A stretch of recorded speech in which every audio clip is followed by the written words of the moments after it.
এটাই সেই মুহূর্ত যখন একজন আবিষ্কারক আইফেল টাওয়ার থেকে লাফ দেন। ফ্রান্সের রাইসেল ছিলেন একজন দর্জি। তিনি পাইলটদের জন্য একটি পরিধানযোগ্য প্যারাশুট তৈরি করতে চেয়েছিলেন। তিনি ডামি ব্যবহার করে বারবার পরীক্ষা চালিয়েছিলেন, কিন্তু প্রত্যেকবারই তা মাটিতে পড়ে চূর্ণ বিচূর্ণ হয়ে যেত। প্রোটোটাইপগুলো ভয়ানকভাবে ব্যর্থ হলেও রাইসেল বিশ্বাস করতেন যে সমস্যা তার আবিষ্কারে নয়, বরং কীভাবে তিনি এটি পরীক্ষা করছেন তাতে। তিনি ভাবলেন পরীক্ষা সফল করতে আর উঁচু জায়গা প্রয়োজন। 1912 সালের 4ই ফেব্রুয়ারি রাইসেল তার বন্ধু, সাংবাদিক এবং ক্যামেরাম্যানদের ডাকলেন আইফেল টাওয়ারের প্রথম প্ল্যাটফর্মে। এইবার তিনি আর কোনো ডামি ব্যবহার করেননি।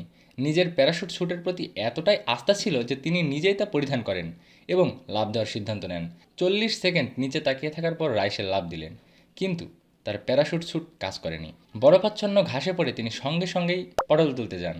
সবচেয়ে করুণ ব্যাপার ছিল, তার মৃত্যুর 1 বছর আগেই গ্লেব কোটেলনিকভ নামে এক ব্যক্তি একটি কার্যকর প্যারাশুটের আবিষ্কার করেছিলেন। রাইসেলের এই মৃত্যু তাই সম্পূর্ণ অপ্রয়োজনীয় ছিল। আমার লাভ লস নেই, আমার লাইফটাই লস।